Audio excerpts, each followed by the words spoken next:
Good afternoon to my faithful Beit Midrashers.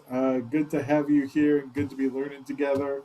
And almost almost the Chagim, which means before I hit record thing, we only have two more classes with Rabbi Sacks before we move on to a new topic. So we'll be learning two chapters today, Parshat Nitzavim and Parshat Vayelech, which is appropriate because it's a double parsha this Shabbat anyway. And then next Thursday, we will not be having class because it's Rosh Hashanah. So, I mean, if we want to have class in the middle of services and get the entire sanctuary into the Beit Midrash, I suppose we could do that. But otherwise, we're not going to have class. And then the following week, we'll finish Parshat Hazinu and V'zot HaBracha. And then the next 2 weeks, the week after that is Sukkot, and then the one after that is Simchat Torah. So our next class, we'll skip next week. We'll have class on the 10th, and then I think the next one is the 31st after that. And we'll begin a new topic on Halloween. It'll be spooky, maybe, or not. It'll be sweet, like the Halloween candy, if nothing else. So we're glad we're here to study together. We do have two chapters to go through, Nitzavim and Vayelech. So before I jump in, anybody have any comments, thoughts, questions that you on the reading that you wanted to dive into? Maybe I can ask a question before Barbara's 10-second time frame ends. So help me understand this. If I interpreted many of our parashas previously, the message in there was that we want to work hand in hand with God. We want to work hand in hand with God. And here we are now at the end, which should be the summary, the denouement, should tell us really what to do. And this says God's handing over the reins to us. So how do we fit those two things together, to work closely hand in hand with God to make things happen, but be responsible for it? I think a little bit, one way to look at it, I think, is kind of as your kids growing up. While your kids, when your kids are home, between birth and 18, until they go to college, or older if they, stay at home for college,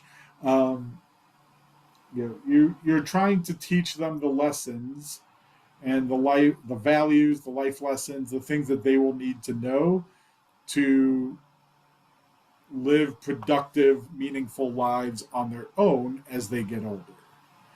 And at some point, we let go of the reins and let them do it themselves and hope that they have learned and integrated and internalized enough of the messages themselves to be able to keep what we've started moving along. And I think that's a little bit of what, in Nitzavim, I think that's a little bit of what Rabbi Sacks is suggesting, is God has given us the Torah. God has provided for us. God has taught us the lessons. God has shared with us the values. God has provided us what we need to be able to move, to bring God's vision for this world into reality. Now it's up to us to actually do it. Rabbi Henkin is Professor correct. Brandon. And I agree with Stuart in that I also had an issue with that, but then I realized that Rabbi Sacks just didn't finish the sentence. On page 291, he talks about faith is the realization that God is waiting for us. And so the question really is, okay, to do what? But when you find yourself, looking for what to do, remember, as Rabbi Hankin said, you got the instruction book. He's waiting for God, not he or she. God is waiting for us to accept our call to human responsibility as it's laid out in all of Judaism. But yeah, that caught me too, that he didn't finish the sentence and say what he should be talking about. So yeah, we have the instructions, we were taught. Now we got to just do it. And that's not easy. That's not easy. Thank you. Margaret? Yeah, and I think that's so important because it answers questions like, how can there be evil in the world? How can there be things like the Holocaust or less, people who I certainly have known people who lost their faith because of encountering something evil or something terrible, a terrible loss or whatever in their life. I think that this provides the answer or a way to look at that, which I think is for many people is a very serious problem.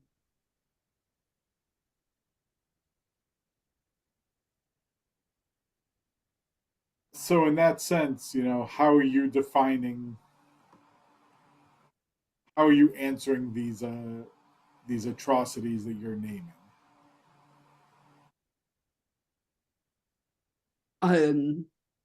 We've got the instruction book. Doesn't mean everybody's going to follow it. And if they don't follow it, it's not God's fault. That's pretty simple-minded, but that's I mean, that's generally how I perceive most of these also, but yes. But it's also if there's evil in the world, then we've got to act to try to contradict that. Yes. We need to take the initiative to fight against it. Yes. So what I and probably everybody on the screen is keenly aware of is the issue is interpretation. What we consider evil, someone else doesn't see it that way. And that's what's really frustrating, is understanding that there are so many interpretations of the very same concept. And that's hard. That's where the real challenge comes in, is those who are doing evil often don't see it that way. I mean, it depends. In some situations, yes, they don't see it that way. In some situations, they are just, the Nazis, for example, were very anti-religious. So it wasn't a different religious interpretation. It was just a rejection of religion generally. But yes, I do hear what you're saying generally. Yes, Barbara.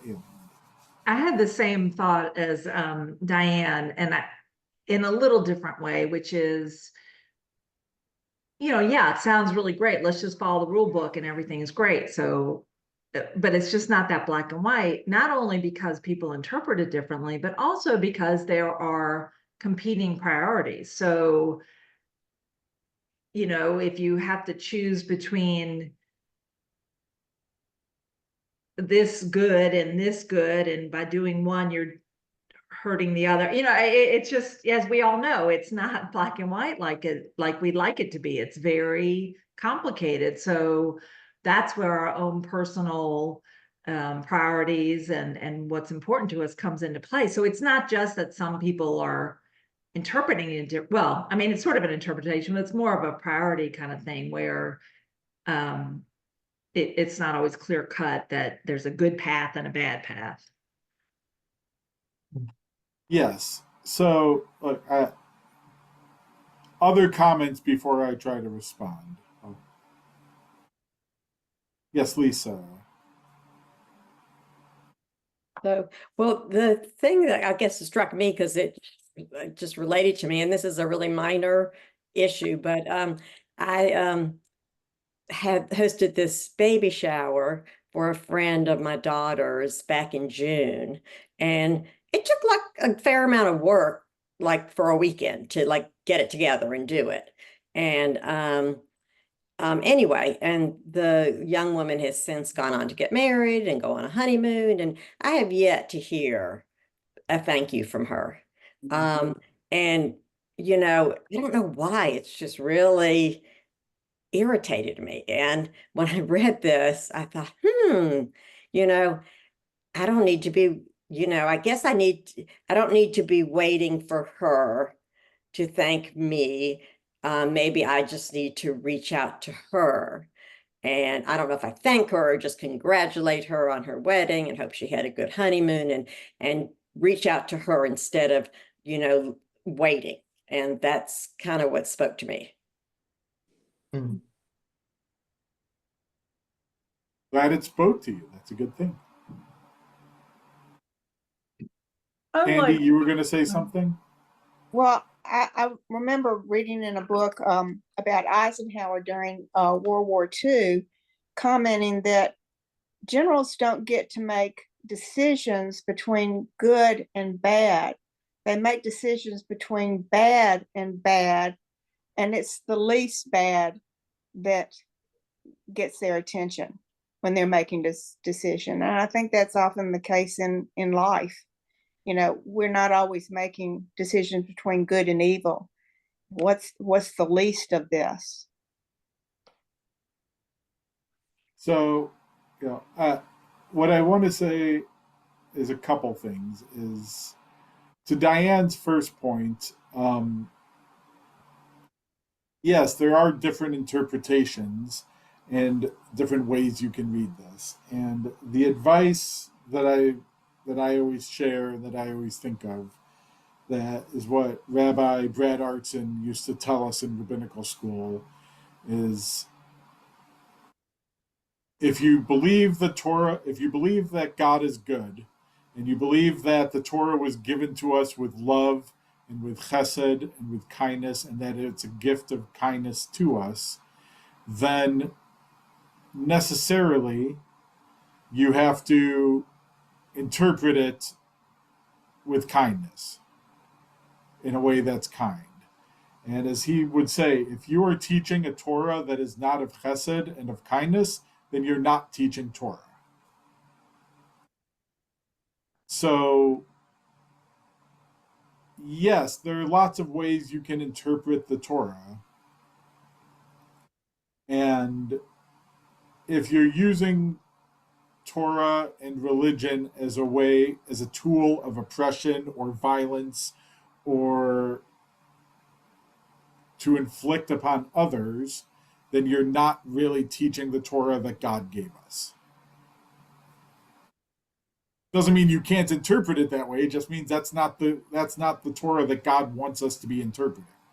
That if we believe that the Torah was given to us out of chesed, then it needs to be a Torah of chesed, and we need to be teaching it that way. So you're right. People do sometimes use religion as a weapon, but it's hard to believe that that's the way that God wanted it to be interpreted if you're using it that way. And to Barbara's point about conflicting priorities, yes, and that's the Talmud. A good chunk of Talmud is spent of, you have this mitzvah and you have this mitzvah, so what do you do when they conflict with each other? How do you balance them out? How do you take this Torah, this that God had given us and actually apply it to life? And how do we make it actually make sense in life? And how far can we push the boundaries before it no longer makes sense? And if we push it to those boundaries, is it still valid, or is it only valid in like these certain circumstances? That's a lot of what the rabbis spend the Talmud doing, is trying to reconcile those things, because they recognize exactly what you said, Barbara, that sometimes things come in conflict with each other, and how do you deal with it when they do? Yes, Barbara Brandy. I think that Rabbi Sacks says something that very much agrees with what Rabbi Artson and Eddie and Lisa have said, because on page 288, when he's describing the covenant that God made with Abraham, he says that this new faith wouldn't be the faith of all of humanity, but that faith would be a blessing to all humanity, which kind of means that Lisa has to be the big guy in her story. And she's right. According to Rabbi Sacks, she should call, she should reach out, she should settle that. And I really think that that's there where Rabbi Sacks says this isn't going to work for everyone. There are going to be other options. So it can be your priorities based on secular things or their priorities religiously. He's pointing out that Judaism is different, and that we have to be, or that Jews have to be a blessing. Their religion has to be a blessing. Other Barbara. Yes, Barbara Ayland. I don't think as sitting here talking and listening to your response to me, I realized I didn't really explain myself well, because I'm not talking about like what takes priority, Shabbat or Brit Milah or that kind of thing. I'm really talking about something very difficult like the war in Gaza. Okay, we have a duty to self-preserve, to survive. We also have a duty to revere life, and it really comes down to motivation. But we're not in the people in charge's heads, so we don't really almost don't know enough to know which, that's how I feel, like to know which side to take, because it really comes down to, like Barbara Brandy said about Lisa, like if you know that you're trying to do the right thing, that's a lot of it, just trying to do the right thing. It's not going to be easy, but I don't know, but we can rationalize so well too, so maybe that doesn't even work. It's confusing. No, but from a religious perspective, it's the same questions. It's not Shabbat and Brit Milah, but it's the same. How do you weigh these priorities? And there are parts of the Talmud where they try to tackle, what is a justified war, and what does that mean, and what are your responsibilities in that war, and what are your obligations in that war? And the IDF's quote unquote operations manual, so to speak, is largely based on halachic decisions and conversations that have gone on for centuries around it. And those are practical conversations that we have to wrestle with based on mitzvot in the Torah.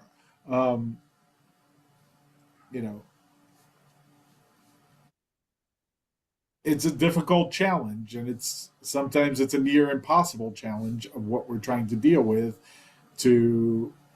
what the Israeli army is trying to deal with, but to honor both sides of the mitzvot.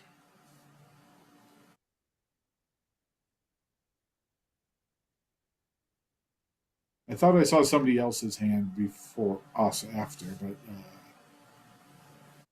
can't remember who I saw.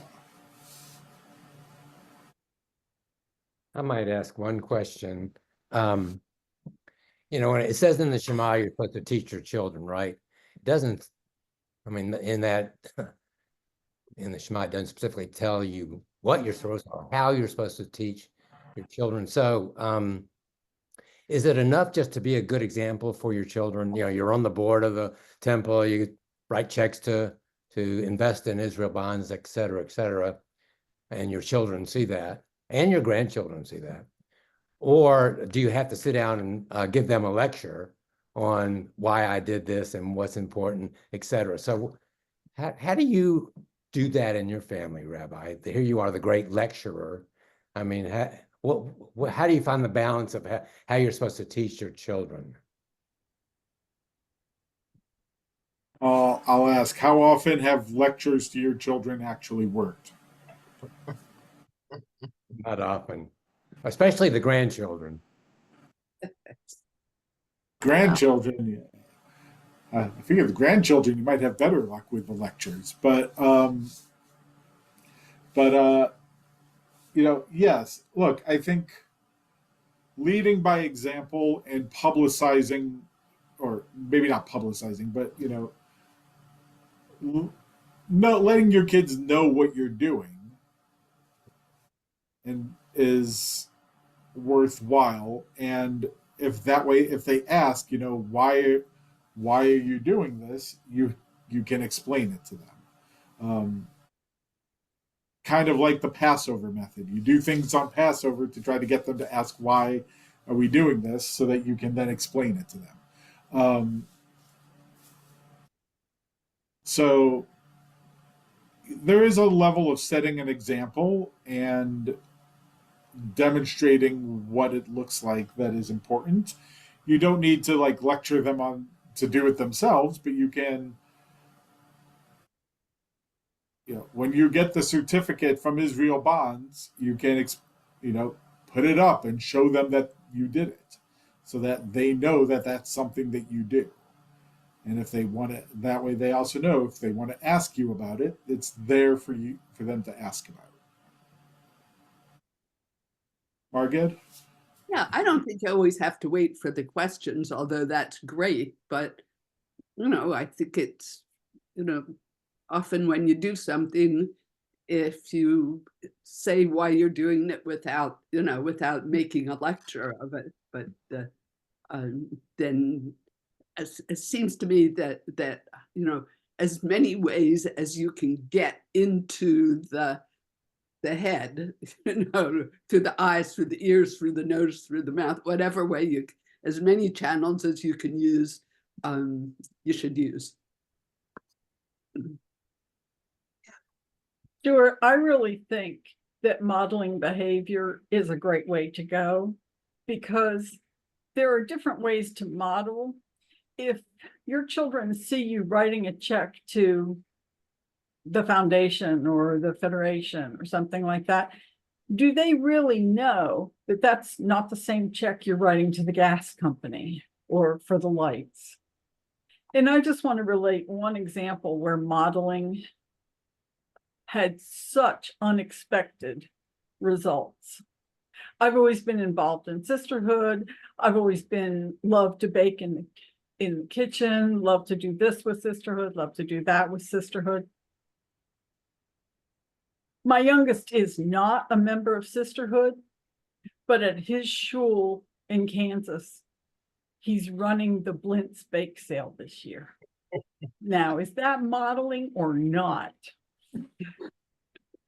Sure. So it's not writing checks. And on the bake sale. I hope it goes well. And I never gave him a lecture on here's what I want you to do.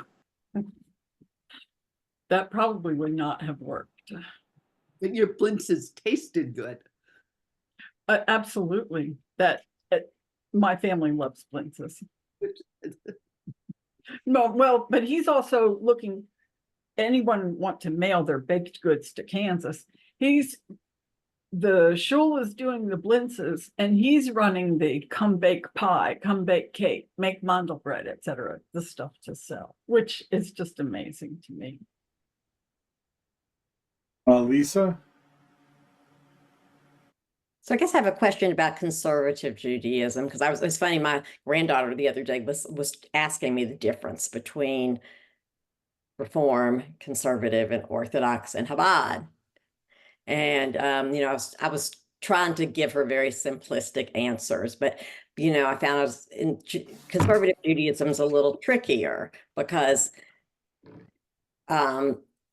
Reform Judaism, Orthodox Judaism, you try to follow exactly what it says in the Torah or the Talmud or whatever, and how the rabbis interpret it to the letter of the law. Reform Judaism, I may be wrong. I've always more said that, we have leeway as individuals to interpret it how it's relevant to our lives. But I get like mixed up sort of with conservative Judaism. Like, okay, we've got this instruction book that God gave us and tells us what to do. And then we've got discussion about it in the Talmud and the Mishnah and all that.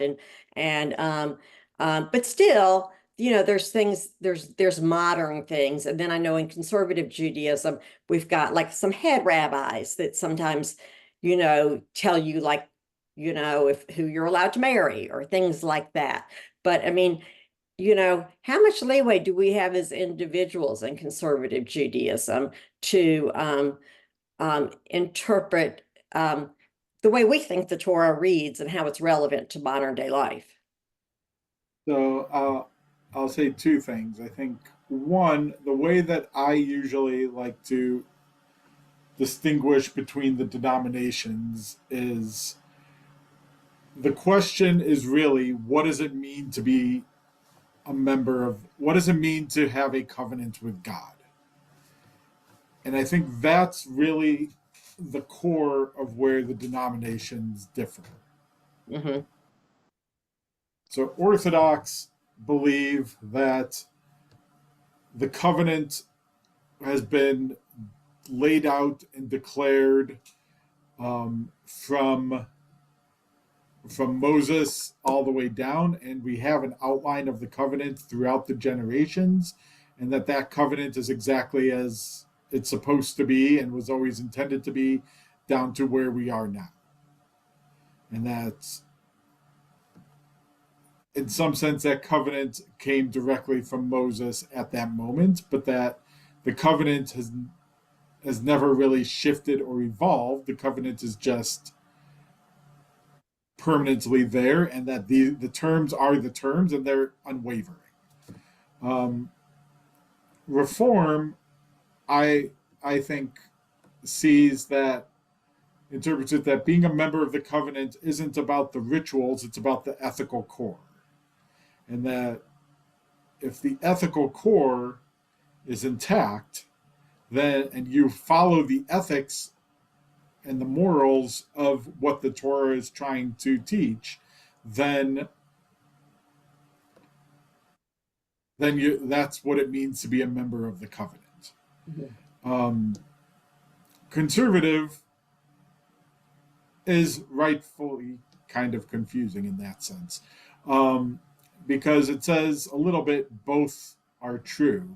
The way that I usually like to describe it is that it's a feedback loop, which I know is probably not a good way to describe it to a 6-year-old. But, the rituals and the halakha that we follow are supposed to reinforce our faith in God so that we remember how we're supposed to act in this world, and we act with the integrity and the belief that in the way that we're supposed to.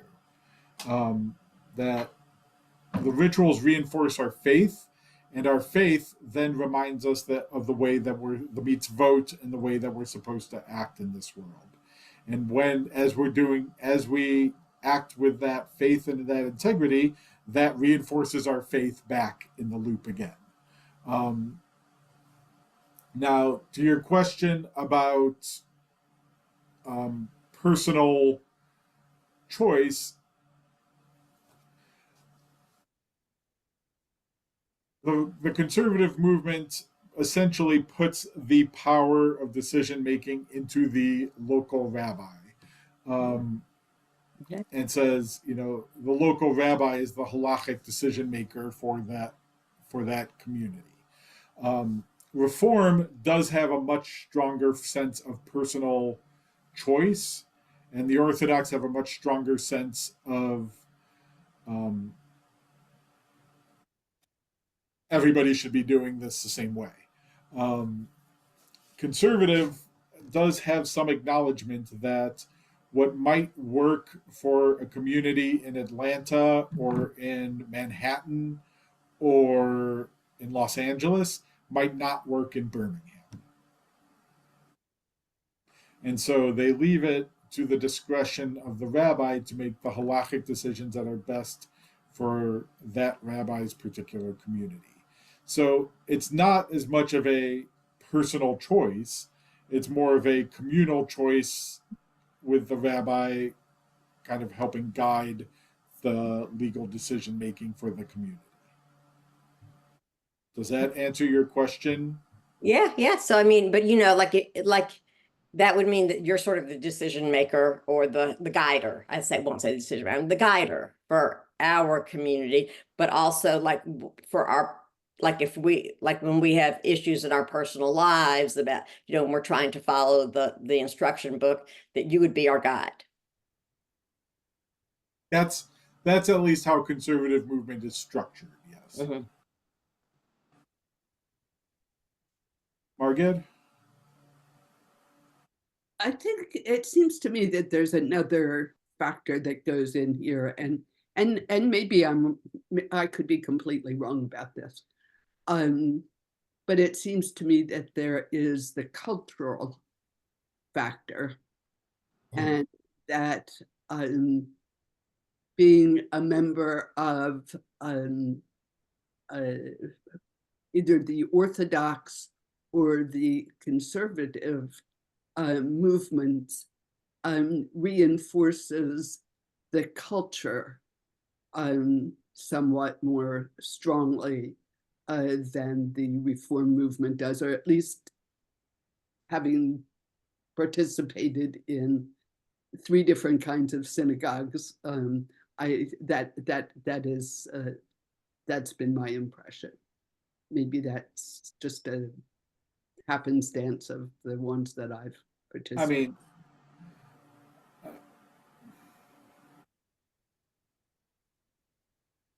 I'm trying to think if it's a chicken and egg question, right?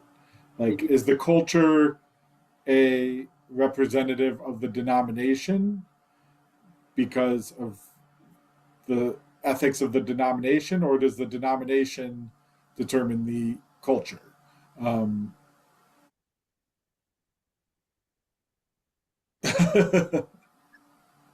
That's an unsolvable.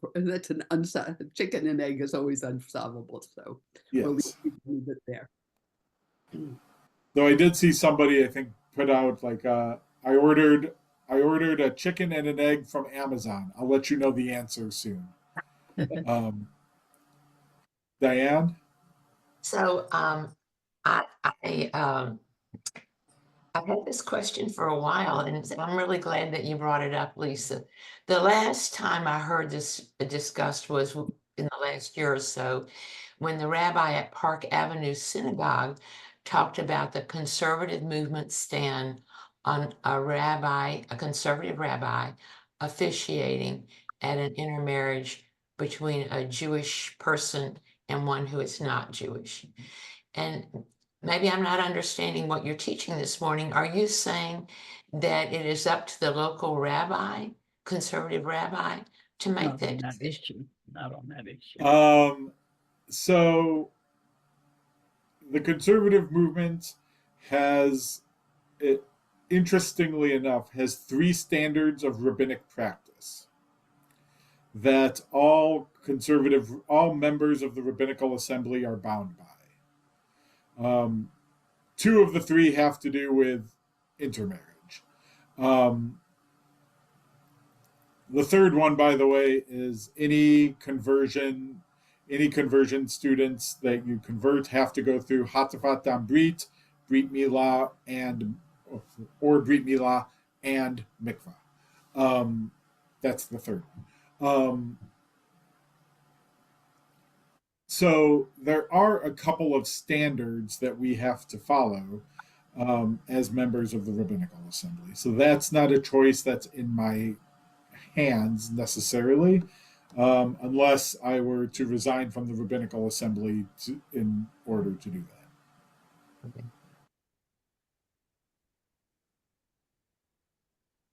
Does that mean if you convert, I just want to know, if you convert and you're a male, you have to have a circumcision?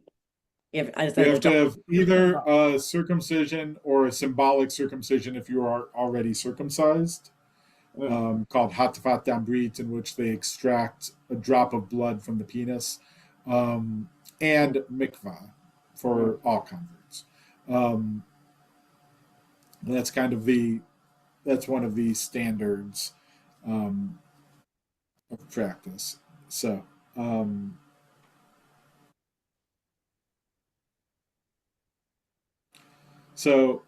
before we run out of time, I do want to make sure we get to the other chapter here, the second mountain, which I was reading, and I'm like, I think the Beit Midrash might really associate with this chapter in some ways. So, comments, thoughts, feedback on the second mountain, which is also the second chapter in this case. Do you mean because we're all old? I meant more because a number of you are retired. I decided not to call him on that, but that was my thought too, but we know you meant well. Actually, this was my favorite of the two. I found a lot more connection to this one. I liked the first one better, but I'm not at the second mountain yet, so I feel it differently. What did you like, Barbara? Well, one thing I want to point out is that your mountain can change, not only when you're striving for the first one in your career, etc., or after the fact, but if we're or after you've done, and the second mountain, I think, is important, but also can be flexible. And I really like, in this case, when I looked at the group today and I saw that 4 of us here are on the Temple Bethel Foundation board, that the foundation is trying to do the same thing, have a great legacy for the future. And what we do to preserve, protect, to build Temple Bethel is a mountain that a number of us here are working on. And to my fellow board members, I'm really so pleased to realize that we're not only doing, but we're learning how to do or what to do. So I think the legacy aspect of this, of what do we want to leave, is the part that really got to me. Because it's not,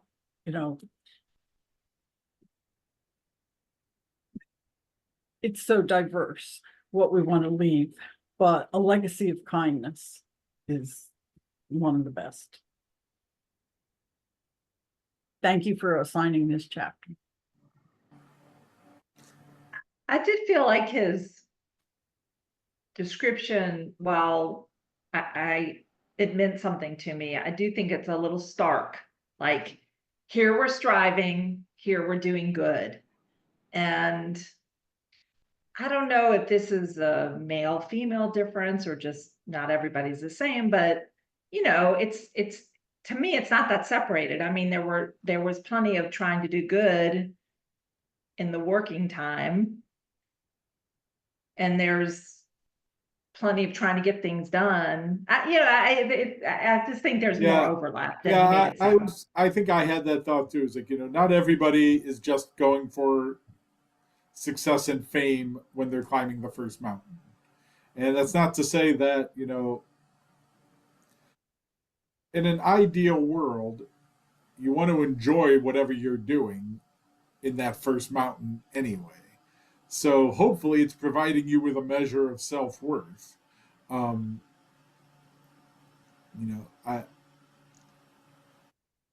it's not like your self-worth only can come after you've retired. So yes, I hear that and agree with you there, Barbara.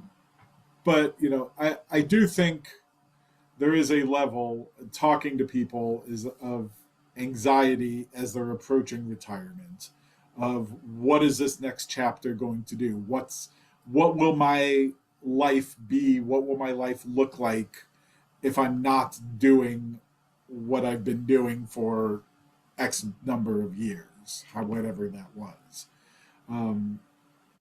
And, a lot of those people who find something meaningful to continue doing in retirement feel a lot more fulfilled than the people who don't find something else in retirement to do and end up just sitting around the house. Which I know those people as well who feel like they're just kind of living out their last years and don't really have anything to do. And it's sad to watch, but that they have more to contribute if they want to, and they just have to actually get to that point of being willing to do that. Stuart? So part of the message, at least the way I interpreted that chapter, was the concept of succession.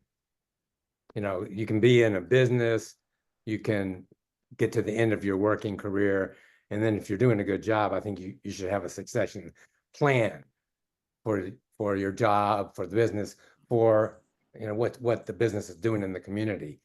But another thing would be sort of succession in your own family.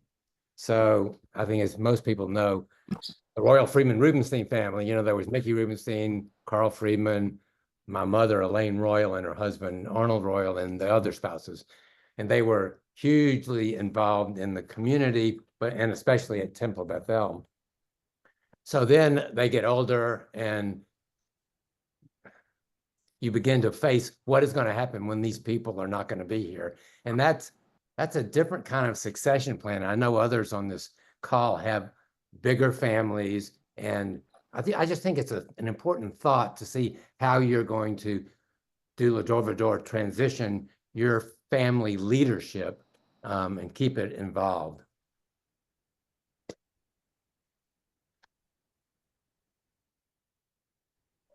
Margaret? Yeah, I think that's, you've said something really important, Stuart. And the other thing, it seems to me, is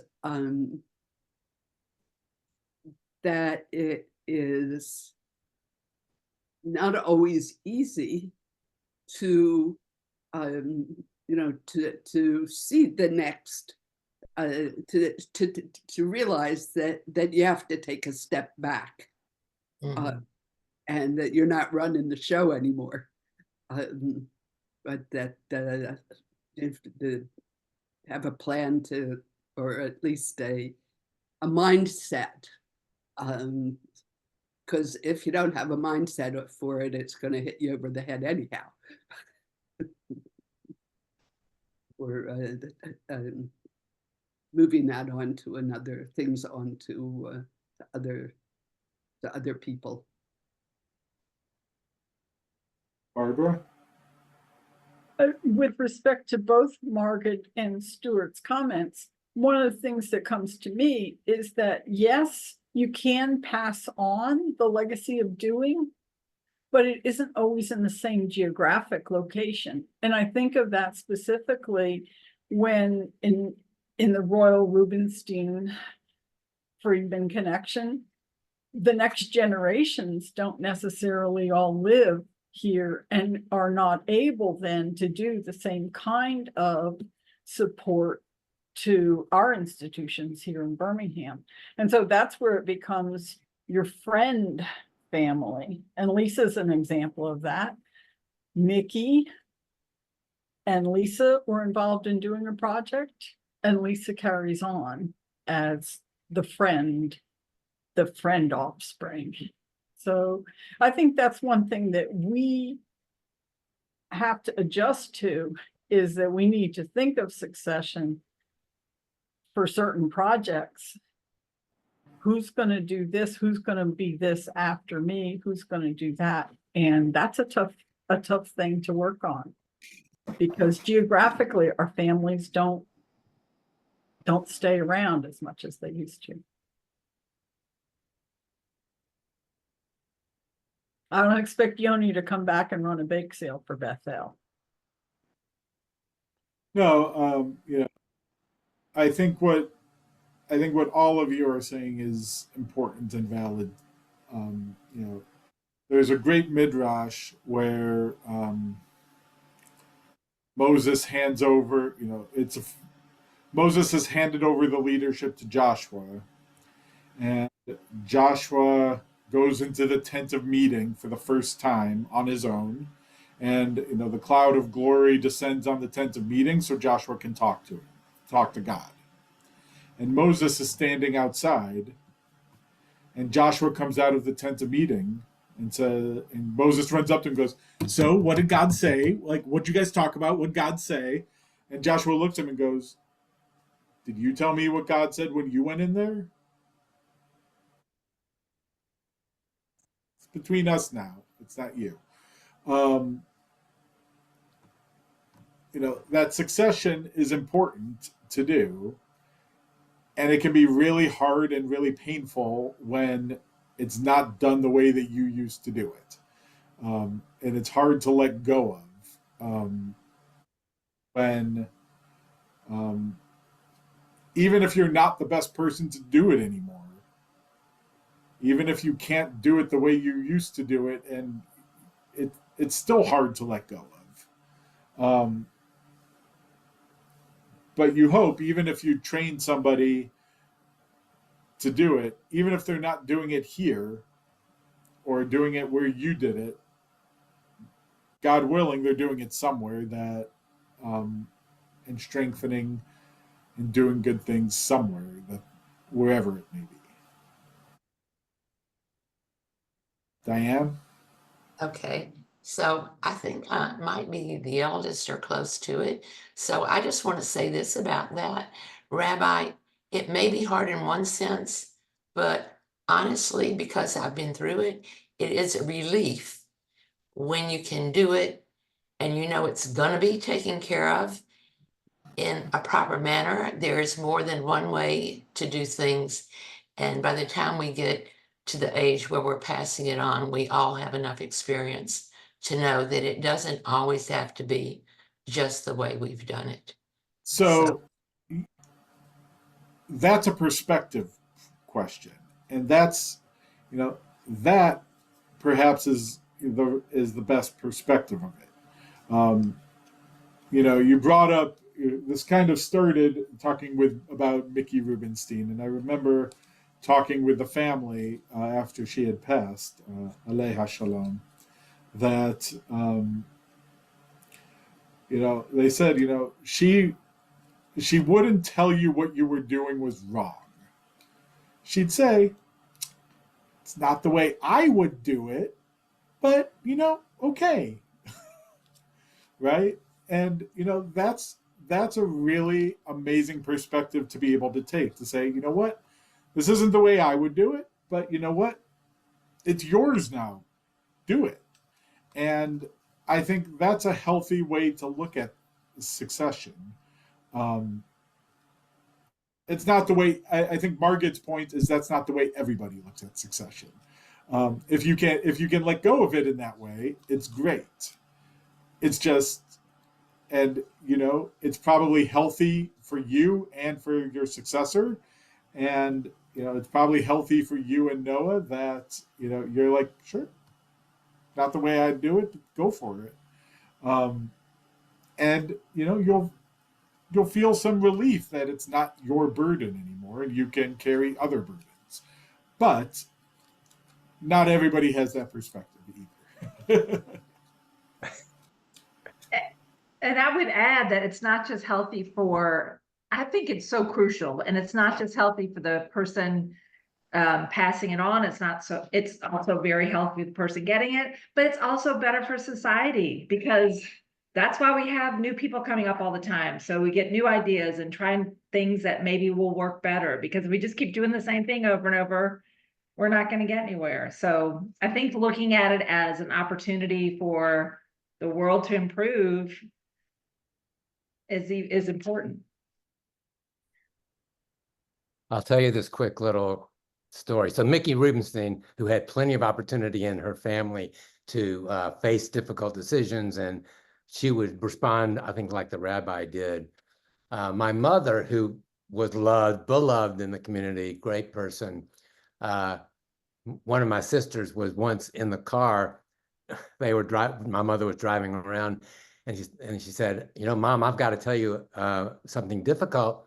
And she said, "I went out with this non-Jewish boy." And my mother went, "Blah, blah, blah, blah, blah. I don't hear you. I don't hear you." And that was the end of the story. So different people handle things quite differently, even within the same family. Yes.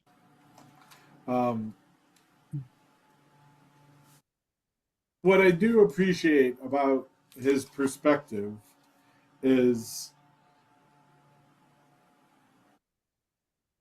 that, you know, he seems to take it much more from a retirement perspective. So keeping with that theme of retirement is not the end. It's the end of a chapter, but that means there's a beginning of a new chapter. It's not the end of your meaningfulness afterwards. And that there's always something more to contribute, and there's always more you can do, more you can teach, and in that sense, always be willing to climb that next mountain, because that will help you provide the meaning going forward. That if you always have a mountain you're willing to climb, if there's always something you're willing to be doing and to be helping and to be contributing, then there's always something for you to continue feeling like your life has meaning. I think what I've seen with a number of people is they just feel like their life has no meaning anymore, and they're just waiting around for death to come. And, you know, when you give up hope in that way, it's a really sad existence, and it's a really difficult existence to go through. Because I can guarantee you, each of those people has things that they can contribute. So always have something that you're passionate about that you're willing to keep giving back to. Yes, Diane. Okay, I'm not saying this to be funny, but it's going to sound that way. Rabbi, would you just please give me a list of those names? Because I have more than enough things to keep them busy. Some of those people don't want to be kept busy because they don't feel like they can. They feel like they can't be kept busy anymore. They'll just get in the way. Which is what's, you know, there are people, you know, I'm sure they could help you if we can get them to the point of feeling like they could. My husband used to always say to me, Diane, you work harder now that you're not working than you ever did when you were working. And my standard answer is, but I am enjoying it so much more. And I think that's Rabbi Sacks's point. Is, you know, you're doing things now that keep you feeling fulfilled, and that's kind of the key in this next chapter of life, is to know that you have things that can keep you fulfilled and that you're continuing to work on. Yes, Barbara. I like that in this case, He's very clear. Rabbi Sacks gives you the steps, what you should do. And it's in his last or next to the last paragraph. Be a blessing to others, share the gifts you have, give your values to the next generation, use your experience to help others, and leave a legacy of kindness. But doing those things, those are all things that'll help Diane. And I guess what Diane needs you to do is just make the suggestion that would they like someone to call them and talk? Do you Yeah, have I mean, the many of them want company more than they want something to do, but What? company is one way to start. Company Yes. is one way to start.